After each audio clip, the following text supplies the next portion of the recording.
um momento em tua presença, por um instante no teu amor. Aleluia, Jesus. Por ver a luz da tua glória, por um minuto e nada mais. Aleluia, Jesus. Por um momento em tua presença, por um instante no teu amor, por ver a luz da tua glória, por um minuto e nada mais, tudo eu daria, não importaria o que tenho que passar, o que tenho que esperar. Tenho fome de ti, da tua presença, da tua fragrância, do teu poder. Fome de ti. Aleluia, Jesus. Boa noite, a paz, Senhor, a todas que estão aí já. Sejam bem-vindas aqui. Senhor, aleluia, Jesus. Tenho fome de ti, da tua presença, da tua fragrância, do teu poder. O Espírito Santo nos dê fome do Senhor, Pai. Nos dê fome e sede do Senhor, Pai. Oh, Senhor, que não viemos, Senhor, preencher, Deus, as nossas vidas com coisas, Deus, que não agradam ao Senhor, Pai. Que viemos, Espírito Santo, dedicar nosso tempo ao Senhor, Pai. Senhor, tira todas as distrações, tira todos os entretenimentos, Senhor, de nossas vidas, Pai. Tudo aquilo que tem tomado o lugar do Senhor nas nossas vidas, Pai. Eu peço que o Senhor venha tirar, venha nos ajudar, Senhor, a buscar mais ao Senhor na nossa casa, na nossa família, Senhor. Oh, Espírito Santo de Deus. Oh, Senhor, como Tu és bom, Pai. Como Tu és maravilhoso, Senhor. Obrigada, Senhor, por essa segunda-feira, Pai. Que mais um dia estamos aqui, Senhor, para honrar o nome do Senhor. Deus, toda honra, toda glória, Deus, é dada ao Senhor, Pai, essa noite, Espírito Santo de Deus. Cada pessoa, Deus, que irá entrar nessa live essa noite. Cada pessoa, Deus, que irá entrar depois, assistir depois, mais tarde, Pai. No YouTube também, Senhor, cada um que está assistindo esse vídeo pelo YouTube. Eu quero declarar uma bênção, Deus, na vida dessa pessoa. Oh, Senhor, que ela venha ter fome e sede do Senhor, Jesus. Senhor, que eu desapareça nessa live, mas quem venha aparecer, venha ser o Teu Espírito, Pai. Em nome de Jesus. Amém. Glória a Deus. Sejam bem-vindos. Boa noite a todos aí que já está aí. Essa música que eu coloquei aqui hoje não é por acaso. Na hora que a gente for para a leitura, vocês vão entender o porquê que eu coloquei essa música essa noite. É uma música antiga. Quem é dos antigos aí vai conhecer. Ela é linda, né? É maravilhosa. Fala da fome. Temos fome de Deus, né? Precisamos ter fome, precisamos ter sede de Deus, né?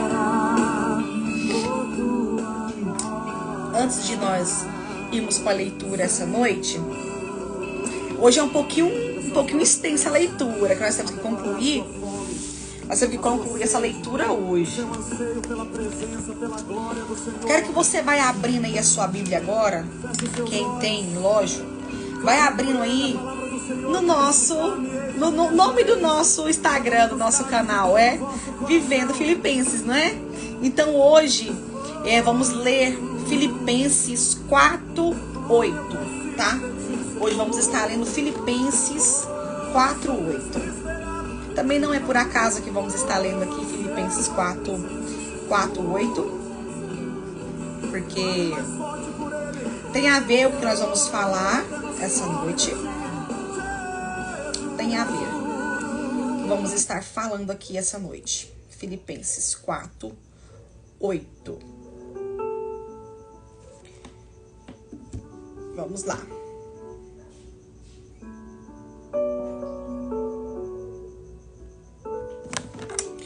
Filipenses 4:8 fala o seguinte: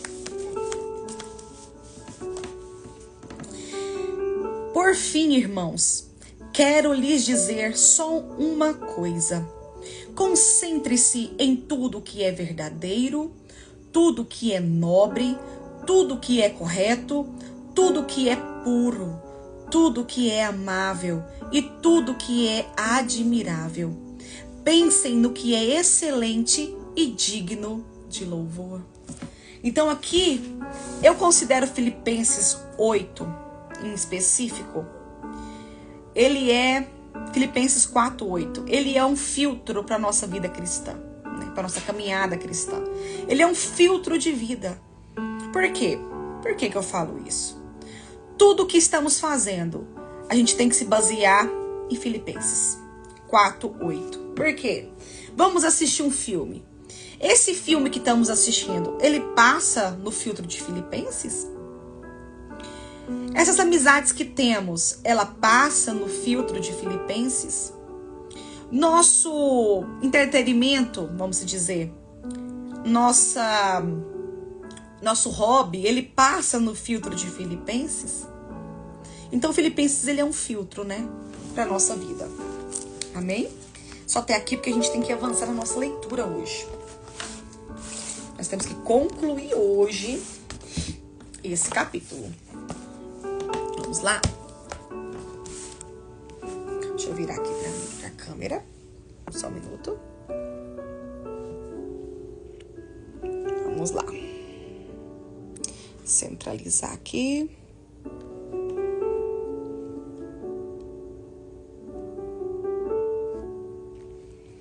Vamos lá. Nós paramos aqui, né? Lembram? Fome versus saciedade. A fome é um dos mais básicos instintos humanos e é aplicada de forma alegórica. Muitas vezes para expressar um profundo anseio ou necessidade por outras coisas. Jesus afirmou: bem-aventurados os que têm fome.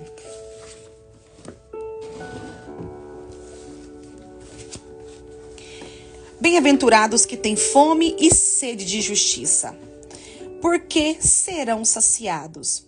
Mateus 4, capítulo 5, versículo 6.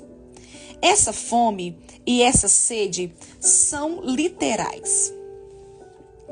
O Salmo 42, atribuído aos filhos de Corá, também declara: a minha alma tem sede de Deus, do Deus vivo. Salmo 42, versículo 2. Novamente, não se trata de sede literal, e sim de anseio profundo. A saciedade também não é apresentada exclusivamente na perspectiva da literalidade. Atente para as palavras de Cristo: eu sou o pão da vida. Quem vem a mim jamais terá fome, e quem crê em mim jamais terá sede. João 6, versículo 35. Com isso em mente, convido-o a refletir comigo sobre algumas afirmações feitas no Sermão do Monte. Em primeiro lugar, a afirmação: bem-aventurados são vocês que agora têm fome, porque serão saciados. Lucas 6, versículo 21. Em segundo lugar, a declaração: ai de vocês que agora estão fartos, porque vocês vão passar fome. Lucas 6, versículo 25. Se tais afirmações são interpretadas somente por um ponto de vista literal, temos um sério problema. Qual? A primeira distinção entre as frases é encontrada no início e na consequência de cada uma delas. Bem-aventurados e ai de vocês.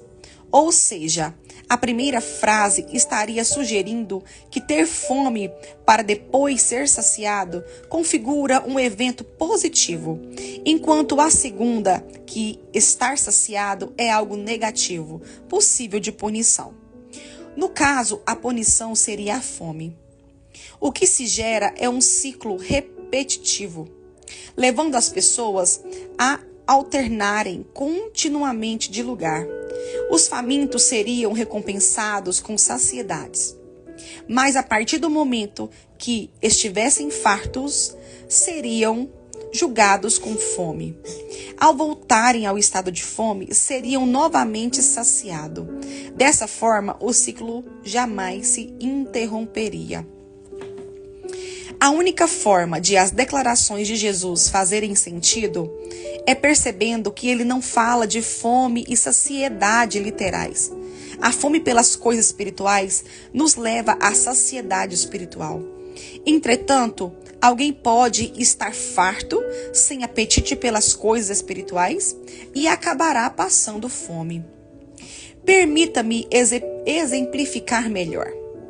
As mães modernas são um pouco menos rígidas que as de antigamente. Eu sou de uma época em que elas, a minha mãe, certamente está inclusa nesse grupo, não permitiam que os filhos comessem entre as refeições, especialmente o que chamava de bugigangas, como doces e salgadinhos. Por que elas eram rígidas com isso? Porque quando os filhos comiam entre as refeições, acabavam perdendo o apetite para os alimentos mais importantes e necessários. Penso que seja um bom paralelo do que acontece com muitos cristãos. Estão empanturrando a alma com tanta coisa que já não encontram mais espaço para o apetite espiritual. Em suma, a fartura natural pode contribuir com a diferença espiritual. Tenham o cuidado de não se esquecer do Senhor, seu Deus, deixando de cumprir os seus mandamentos, os seus juízos e os seus estatutos, que hoje lhe ordeno. Não aconteça que depois de terem comido e terem fartos, depois de haverem edificado boas casas e morando nelas, depois de se multiplicarem o seu gado e os seus rebanhos, e aumentem a sua prata e o seu ouro, e ser abundante tudo o que vocês têm, se eleve o seu coração e vocês se esqueçam do Senhor, seu Deus, que os tirou da terra do Egito, da casa da servidão. Deuteronômio 8, versículo 11 ao 14. Observem que a advertência não se refere a pecados, mas às coisas lícitas. No versículo anterior, Deus, por meio de Moisés, havia dito aos israelitas: vocês comerão e ficarão satisfeitos, e louvarão o Senhor, seu Deus, pela boa terra que lhe deu. Deuteronômio 8, versículo 10. Aquela fartura era indiscutivelmente uma bênção divina, cumprimento de sua promessa e motivo para louvá-lo. Não se pode negar isso. Entretanto, a exortação denuncia que é possível que nós empolguemos tanto com tais coisas a ponto de esquecer o Senhor. O conselho ao cuidado inclui questões alimentares, depois de comerem e estarem fartos, e materiais, depois de haverem edificado boas casas e morando nelas, depois de se multiplicarem o seu gado e os seus rebanhos, e aumentarem sua prata e o seu ouro, e ser abundante tudo o que vocês têm. Como aquela está também é uma área em que coisas lícitas podem entulhar a alma. Veja bem, o dinheiro em si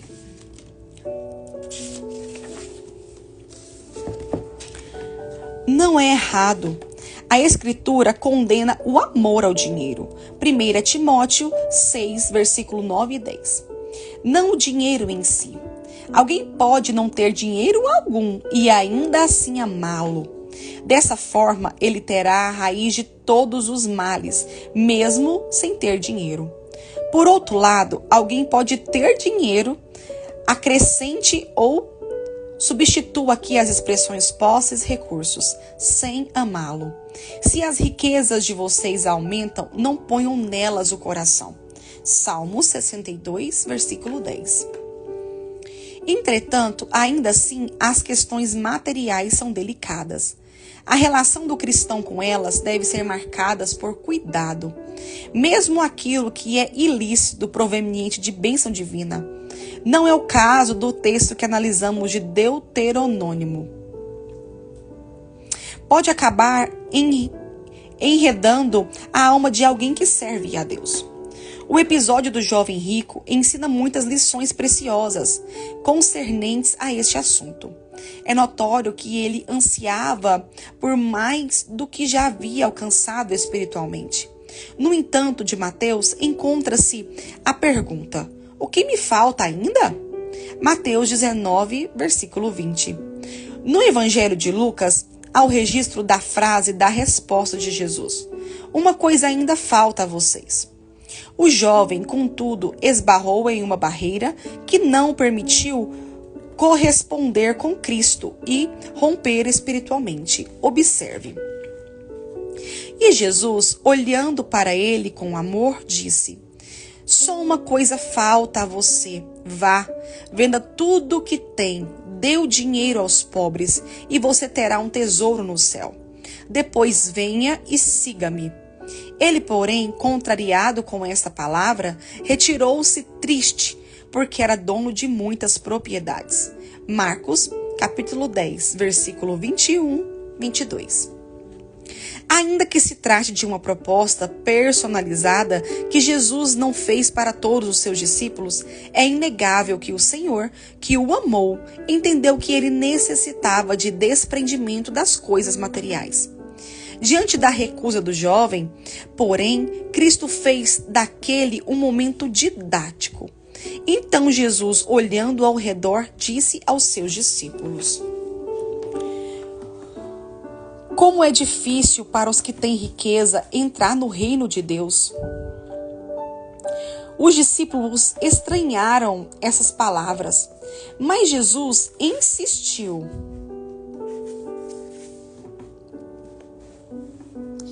Em dizer-lhes: filhos, como é difícil entrar no reino de Deus. É mais fácil um camelo passar pelo fundo de uma agulha do que um rico entrar no reino de Deus. Eles ficaram muito admirados, dizendo entre si: sendo assim, quem pode ser salvo? Jesus, olhando para eles, disse: para os seres humanos é impossível, contudo, não para Deus, porque para Deus tudo é possível. Marcos, capítulo 10, versículo 23 ao 27. A primeira lição que encontro no texto está relacionada com a asseveração do Senhor. Como é difícil para os que têm riquezas entrar no reino de Deus. Marcos 10, versículo 23. Quando os discípulos não deram a devida atenção, Cristo foi incisivo e reenfatizou a dificuldade dos ricos de entrarem no reino de Deus. Logo, é inquestionável que há uma dificuldade. Mas a pergunta a fazer é: qual a origem dessa dificuldade? De onde ela procede? Sabemos que Deus não faz acepção de pessoas. Romanos 2, versículo 21. Então, não é Ele quem dificulta a entrada do rico em seu reino. Logo, quem dificulta a entrada é o próprio rico. É porque muitos ricos apresentam dificuldades? Porque enfatizam sua alma com a riqueza de modo que já não há apetite para aquilo que é espiritual. Foi por isso que o jovem rico desistiu de caminhar com Jesus. Em outro momento, Cristo falou de um rico insensato que disse à sua alma: você tem em depósito muitos bens para muitos anos. Descanse, coma, beba e aproveite a vida. Lucas 12, versículo 19. Ou seja, uma alma que se encheu dos docinhos terrenos tende a perder o apetite para a refeição espiritual saudável. A segunda lição que extraio do relato é a distinção entre dificuldade e possibilidade. Quando o mestre falou dos ricos, seus discípulos perguntaram: sendo assim, quem pode ser salvo? Marcos 10, versículo 26.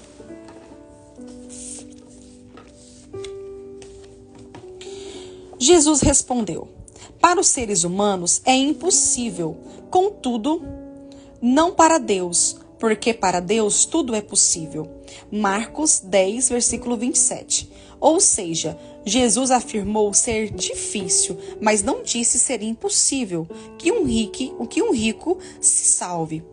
A dificuldade para entrar no reino é gerada pelo próprio rico, que enche sua alma com outras coisas.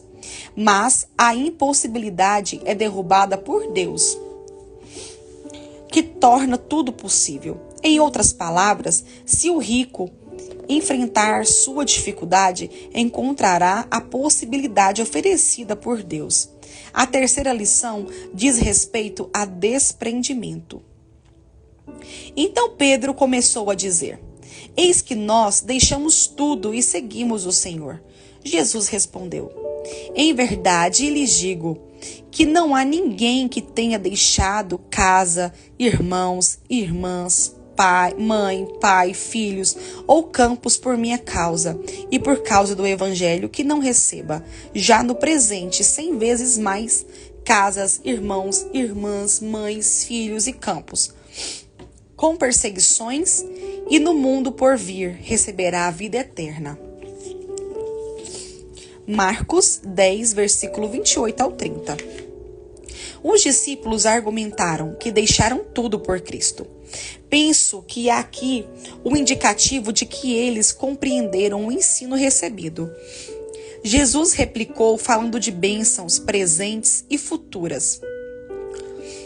Em verdade lhe digo que não há ninguém que tenha deixado casa, irmãos, irmãs, mãe, pai, filhos e campos, isso é, tudo, por minha causa e por causa do evangelho, que não receba já no presente 100 vezes mais, casas, irmãos, irmãs, mães, filhos e campos, com perseguições, e no mundo por vir receberá a vida eterna.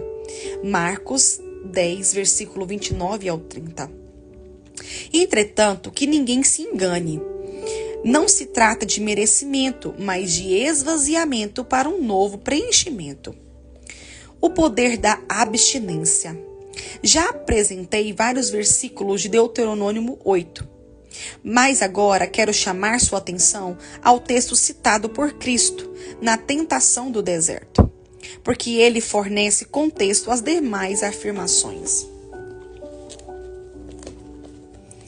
Lembre-se de todo o caminho pelo qual o Senhor, seu Deus, os guiou no deserto durante esses 40 anos, para humilhar vocês, para pôr vocês à prova, para saber o que estava no coração de vocês, se guardariam ou não os seus mandamentos. Ele humilhou vocês, ele os deixou passar fome, ele os sustentou com o maná, que vocês não conheciam, e que nem os pais de vocês a conheciam, para que vocês compreendessem que o ser humano não viverá só de pão, mas de tudo que procede da boca do Senhor. Deuteronômio 8, versículo 2 e 3. O apóstolo Paulo, falando do comportamento dos israelitas, em especial da geração que saiu do Egito, afirmou: essas coisas aconteceram com eles para servir de exemplo e foram escritas como advertência a nós, para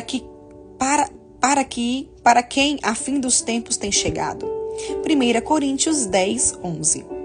Ele também declarou aos cristãos de Roma: tudo que no passado foi escrito para o nosso ensino foi escrito. Romanos 15, versículo 4. Devemos saber, portanto, que tais registros não apontam só para o que Deus ensinou a homens de tempos passados, mas que também existem lições que se aplicam a nós. Qual o paralelo para nós, crentes da nova aliança hoje? Entendo que abrir mão de alguns prazeres lícitos temporariamente ajuda a colocar o foco em Deus. Se não o fizermos por conta própria, o Senhor pode levar-nos a determinadas privações. Elas possuem o poder de revelar o que está dentro de nós. Deus tanto humilhou os israelitas como os deixou passar fome. Mas ele não ama seu povo e está interessado no melhor deles? Justamente por amá-los é que Deus fez isso com os israelitas. Depois da humilhação e da fome, o Senhor lhes proveu o maná. E o propósito da soma de todas as coisas era um só, para que vocês compreendessem que o ser humano não viverá só de pão, mas de tudo o que procede da boca do Senhor. Para que é o indicativo de propósito da ação divina. O que o Senhor queria é que os israelitas, e isso também se aplica a nós, compreendessem que o espiritual sobrepuja o natural. Quer se trate de alimentos, quer se trate de deleites. Essa compreensão é a chave para uma vida espiritual.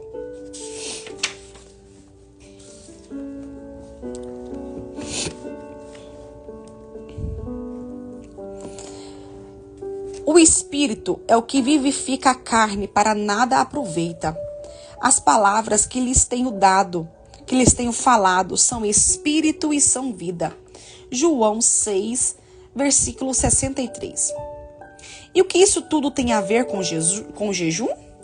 É lógico que o texto não se restringe à abstinência alimentar, mas certamente não exclui em termos de aplicação prática o jejum.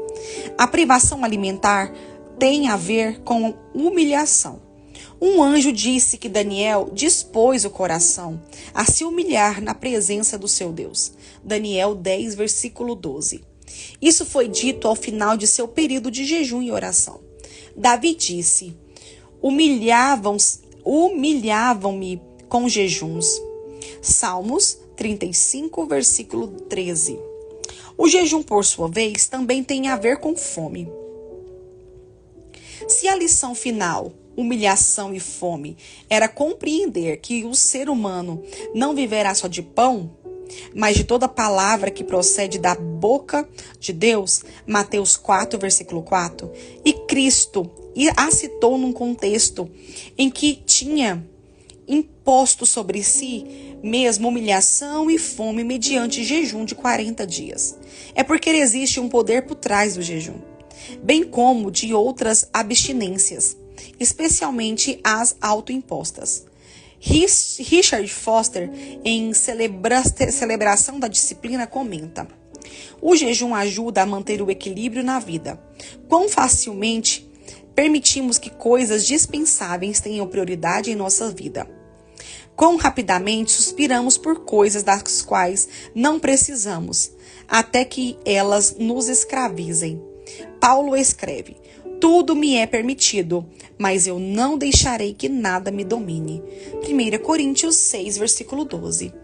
Os anseios e desejos humanos são como rios que tendem a transbordar. O jejum ajuda a mantê-los no curso adequado. Astério, no século IV, afirmou que o jejum era a garantia de que o estômago não faria o corpo ferver como uma chaleira, obstruindo assim a alma.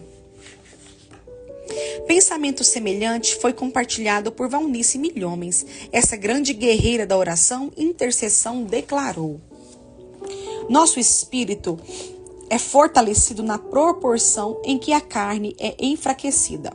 O controle dos fortes apetites da carne, que possuem a voz mais apelativa em nós, será uma excelente disciplina, que muito contribuirá para o aprendizado da vida no espírito.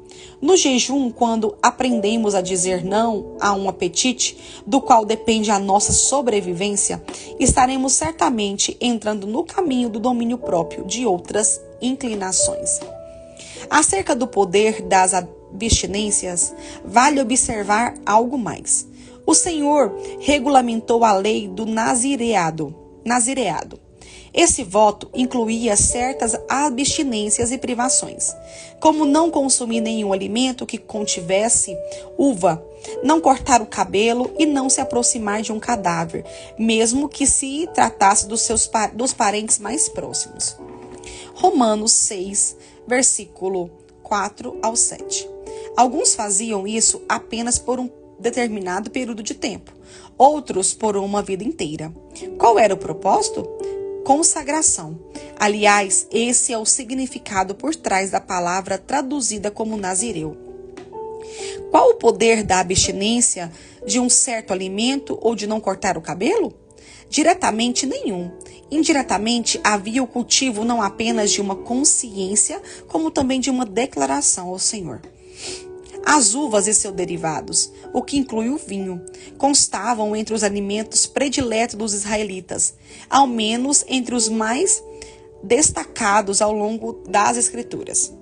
Abrir mão daquele prazer remetia-os à consciência de que os melhores e mais duradouros prazeres encontrassem em Deus. Na sua presença, a plenitude de alegria, à tua direita, há delícias perpetuamente. Salmo 16, versículo 11. Deus também regulamentou a lei dos votos.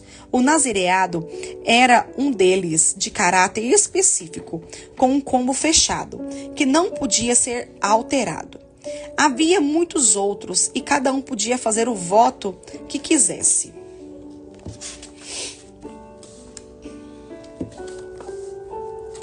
Moisés falou ao chefe das tribos dos filhos de Israel, dizendo: esta é a palavra que o Senhor ordenou. Quando um homem fizer um voto ao Senhor ou juramento para obrigar-se a alguma abstinência, não violará sua palavra, mas fará segundo o que prometeu. Números 30, versículo 1 e 2. Repare que Deus deu ordens sobre os votos. Então, sua expectativa era de que votos fossem feitos. Cada um fazia o voto que quisesse, quando quisesse, mas é evidente que o Altíssimo esperava que seus servos fizessem votos. Caso contrário, não os regulamentaria. Em geral, os votos significavam obrigar-se a alguma abstinência. Qual é o poder da abstinência? Ela não é mística, dotada de poder próprio. É apenas um meio de despertar a alma para buscar saciedade nas coisas certas. Eu diria que funciona como uma espécie de lembrete. Seu resultado é garantido? Não. A verdade é que o resultado depende do coração de cada um. Mesmo submetidos à humilhação e à fome, recebendo o maná para compreenderem que o homem não vive só de pão, mas de tudo que procede da boca de Deus, os israelitas ainda preferiam a comida natural à espiritual. E o populacho que estava no meio deles veio a ter grande desejo das comidas dos egípcios.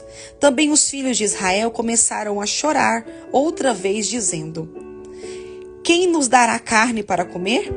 Lembramos dos peixes que comiam de graça no Egito.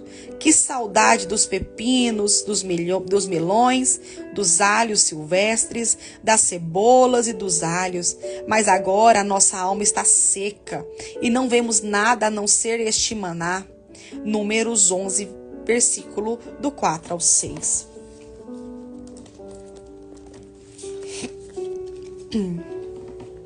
Os israelitas foram submetidos a um processo de 40 anos e ainda assim não se permitiram crescer. Cristo, com 40 dias de deserto, já havia passado na prova. Repito, as abstinências por si mesmas não garantem nada, mas quando são autoimpostas por quem possui a consciência correta sobre seu uso e importância, a história muda. A declaração de Paulo aos Coríntios acerca da abstinência sexual em caso de dedicação à oração não pode ser deixada de fora dessa reflexão. Embora já tenha sido mencionada anteriormente, ele exortou os cônjuges cristãos a não se negarem um ao outro no tocante à intimidade física e acrescentou uma única exceção aceitável. Não se privem um ao outro, a não ser talvez por mútuo consentimento, por algum tempo, para se dedicarem à oração. Depois retomem a vida conjugal, para que Satanás não tente vocês por não terem domínio próprio. 1 Coríntios 7, versículo 5. As abstinências são privações de coisas lícitas, não ilícitas. Abster-se de pecar é obrigação. O ato de comer não é errado. Possuir recursos financeiros também não é. Certamente podemos dizer o mesmo da vida sexual do casal. Porém, todos eles são estímulos aos deleites carnais. E, como tais, muitas vezes abafam a alma, entulham o coração, roubando-lhe a capacidade de percepção espiritual. John Piper afirma que, diante das ambições, a única arma triunfante é uma profunda fome por Deus. E emenda: a debilidade da nossa fome por Deus não é porque ele seja insosso, mas porque nós nos mantemos abarrotados de outras coisas. Talvez, então, a rejeição do apetite do nosso estômago ao alimento possa expressar ou mesmo aumentar o apetite da nossa alma por Deus.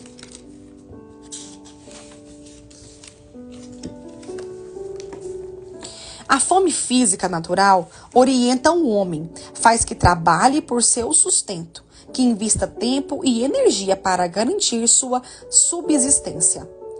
Todos sabemos seu impacto, mas a fome espiritual está presente em Mas e a fome espiritual está presente em nossas vidas? Ela possui o mesmo poder de orientar-nos e levar-nos a trabalhar? Investindo tempo e energia para garantir subsistência e crescimento espiritual?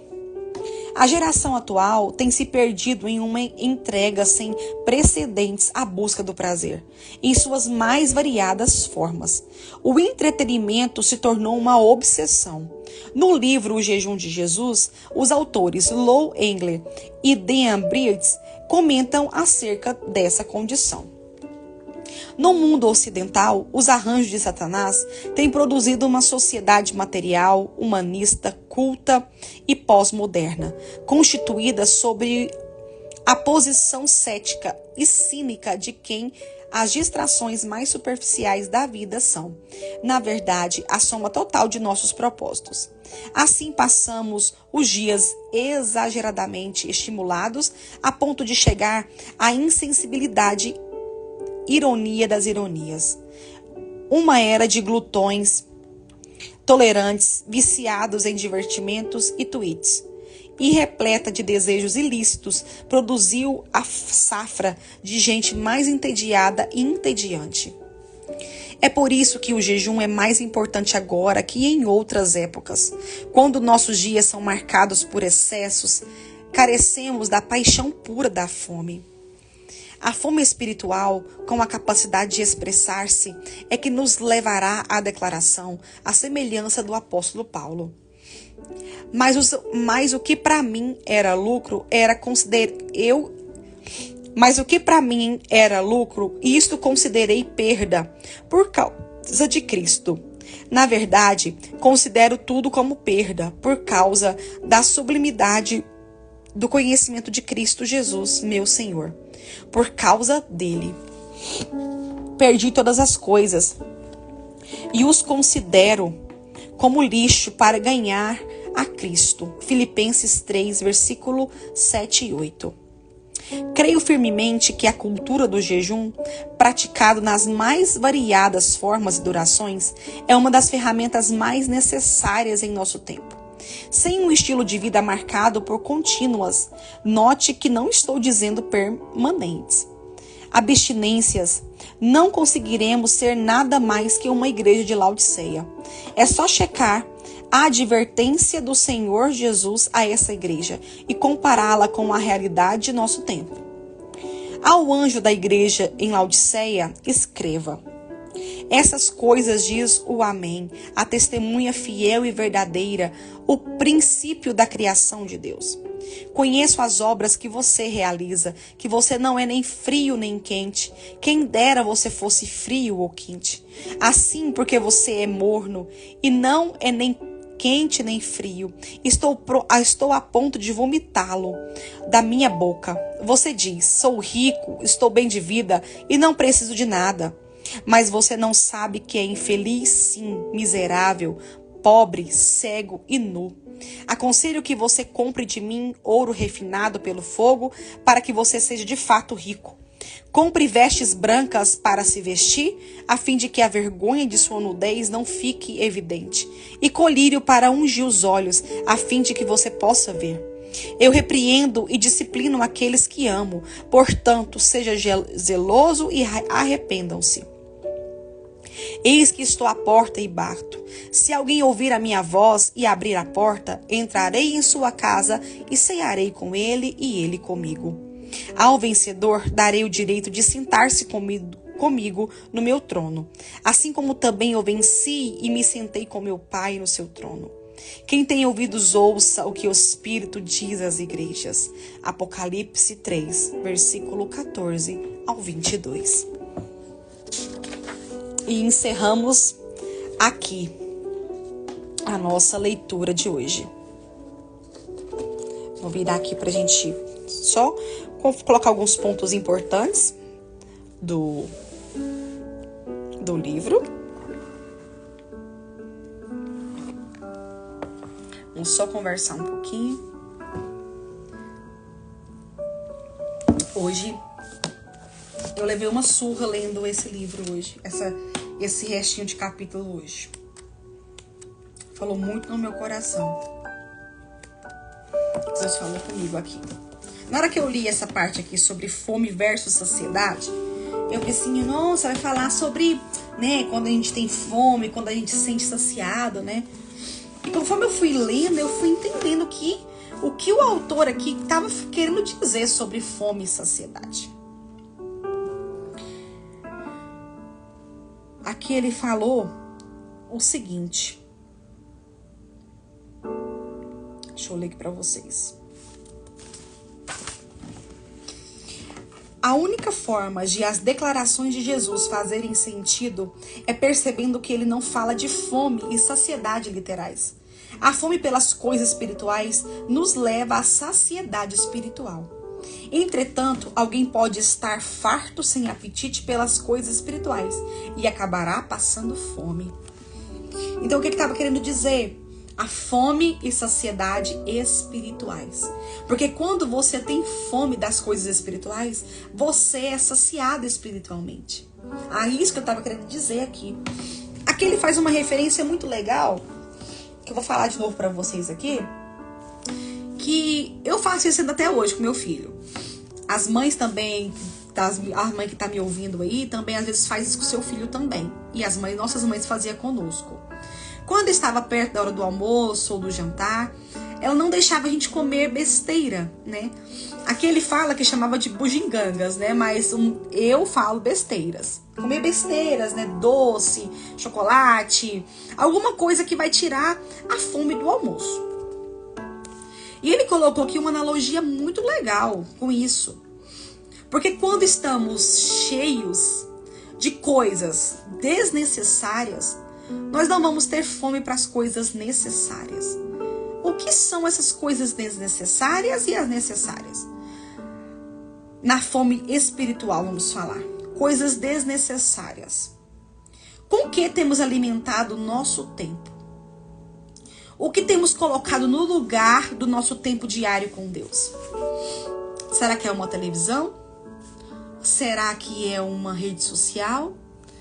Será que é algum jogo que temos colocado entre as refeições principal? E nós estamos perdendo o que do necessário? A palavra de Deus, a fome por Deus, o nosso tempo com Deus.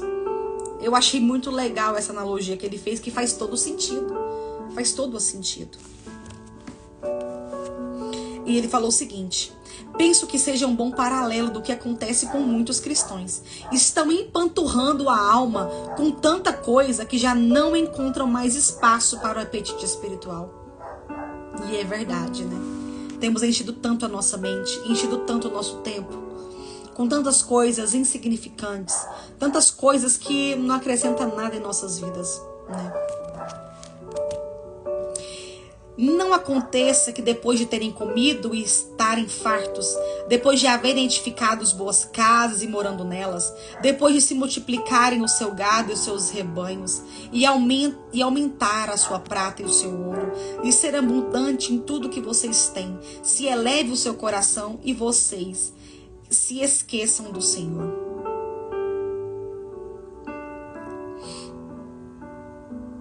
Não esqueçam do Senhor, seu Deus, que os tirou da terra do Egito, da casa da servidão. Aqui fala de Deuteronômios 8, do 11 ao 14. Aqui Deus estava dando orientação ao povo, né? Para eles não se esquecerem dele, não se esquecerem de Deus quando tiverem casas boas, tiverem comida em abundância, tiverem enriquecidos, né? Foi uma orientação aqui. E que ele fala o seguinte,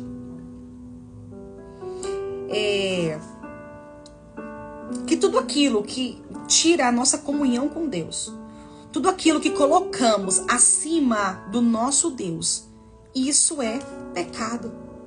É pecado isso. Aqui ele colocou a referência do dinheiro. E colocou que o dinheiro em si não é errado.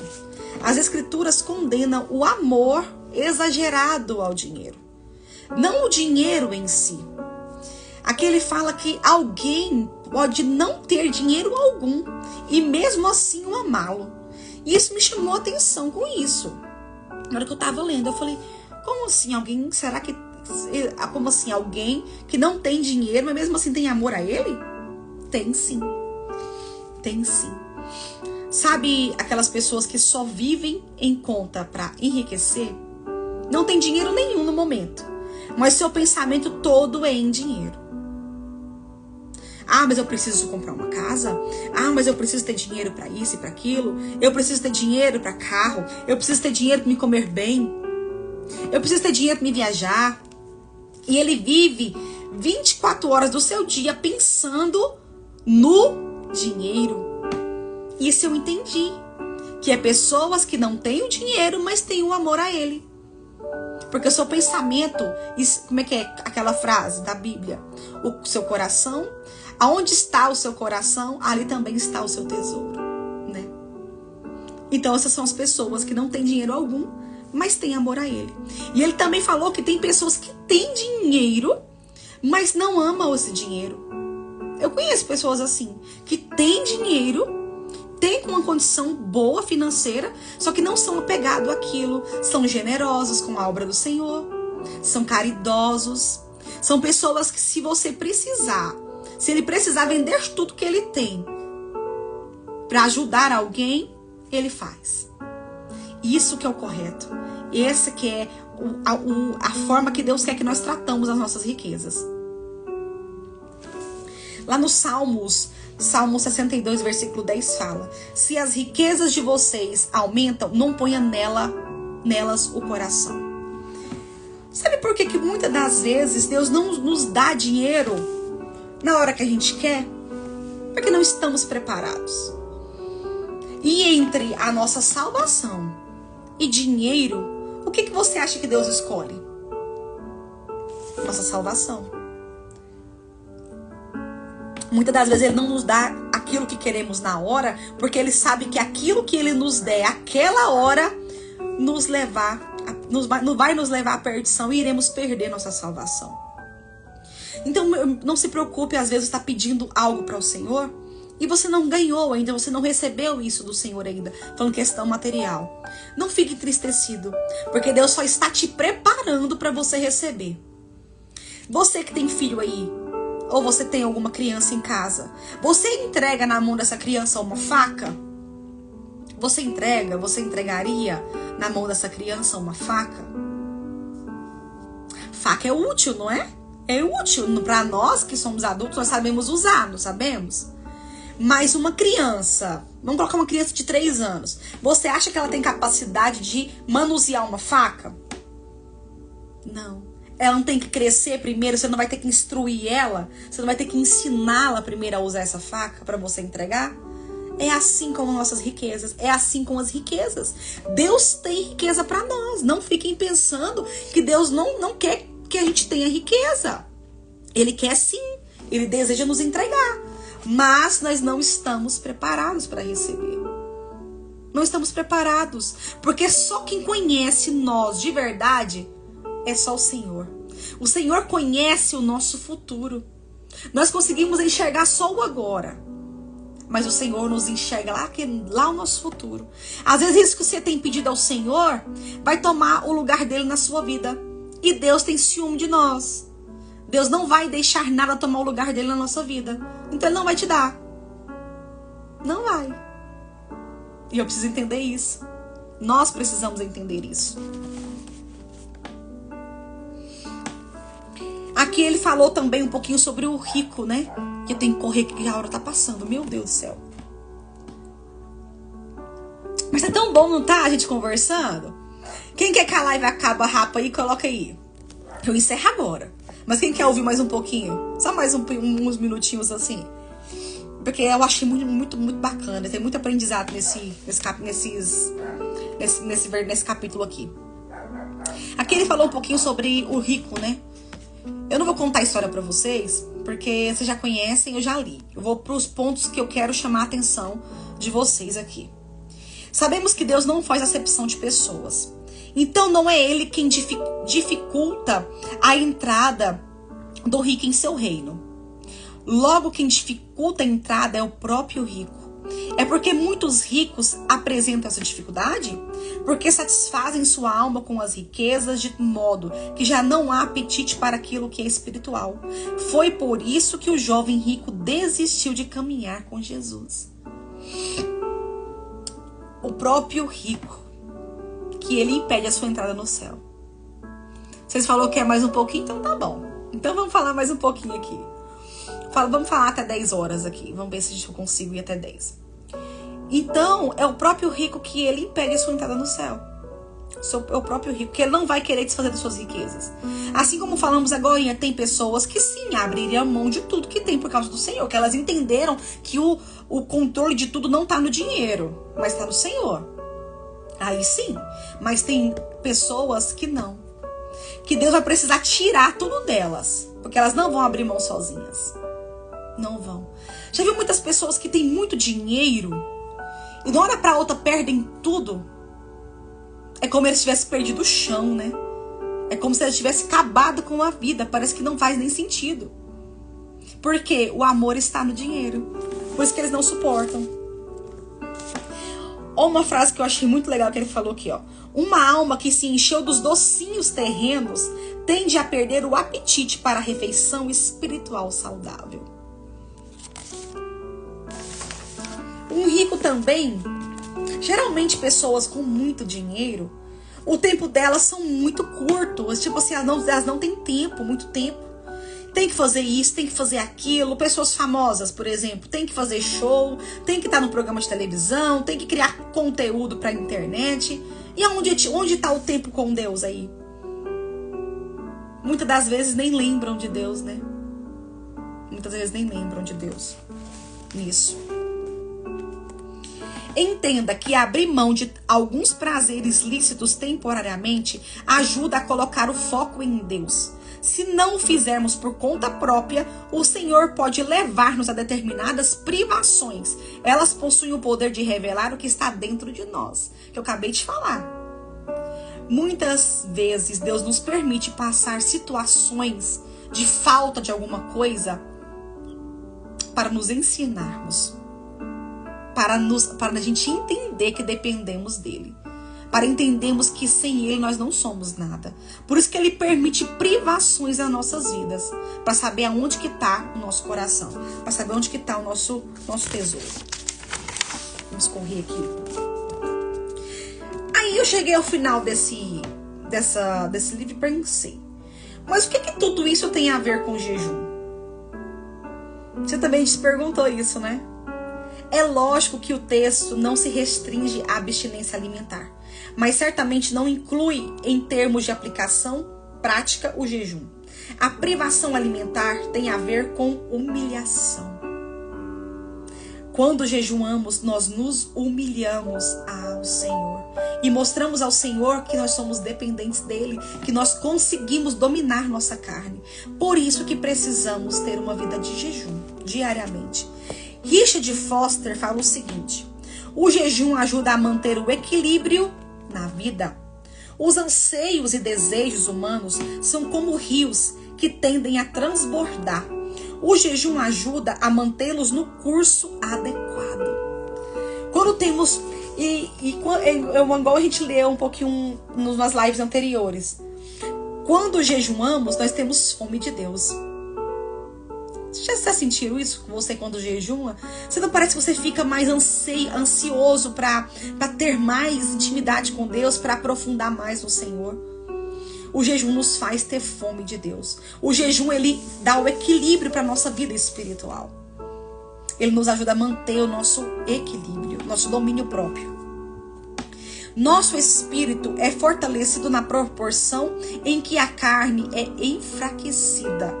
Quanto mais enfraquecemos nossa carne, mais o nosso espírito é fortalecido.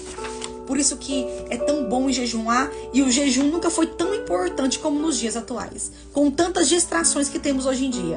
O jejum tem sido primordial. Aqui ele falou também do povo do Egito. Por que os israelitas ficaram tanto tempo no deserto? Por quê? Para aprenderem. Para desintoxicar, na verdade.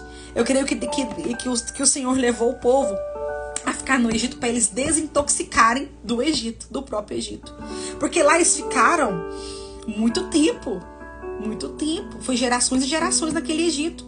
Então eles começaram, eu creio, a pegar coisas, pegarem manias, pegarem rituais que os egípcios faziam. Então o deserto foi uma forma de desintoxicar aquele povo, desapegarem daquelas coisas. Eu creio que para desintoxicar até o organismo deles. Eu creio, uma analogia minha aqui. Eu creio que Deus levou eles ao deserto para desintoxicar também o organismo deles. Porque eles não jejuavam. Eu acho que o povo nem sabia o que era jejum.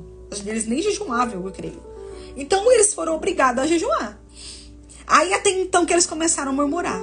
E murmuravam, e o povo murmurava. Não vou entrar nesse detalhe que vocês já sabem a história. Vou levar para o ponto que eu quero entrar aqui, ó. Os israelitas foram submetidos a um processo de 40 anos. E ainda assim não se permitiram crescer. Cristo, com 40 dias de deserto, já havia passado na prova. Repito, as abstinências por si mesmas não garantem nada. Mas quando são autoimpostas por quem possui a consciência correta sobre seu uso e importância, a história muda. As abstinências são privações de coisas lícitas, não ilícitas. Abster-se de pecar é obrigação. Entenda isso. E nós temos 2 minutos para acabar. O Instagram já me notificou aqui. Deixa eu só ir pro final aqui correndo. Creio firmemente que a cultura do jejum, praticado nas mais variadas formas e durações, é uma das ferramentas mais necessárias em nosso tempo. Que eu acabei de falar. O jejum nunca foi tão... Por isso que o jejum é mais importante agora do que em outras épocas, quando nossos dias são marcados por excessos, carecemos da paixão pura da fome. E vamos acabar por aqui. Antes de acabar, eu quero falar para vocês como participar do nosso sorteio. Para participar do nosso sorteio, você precisa tirar um print dessa live. Vamos tirar agora?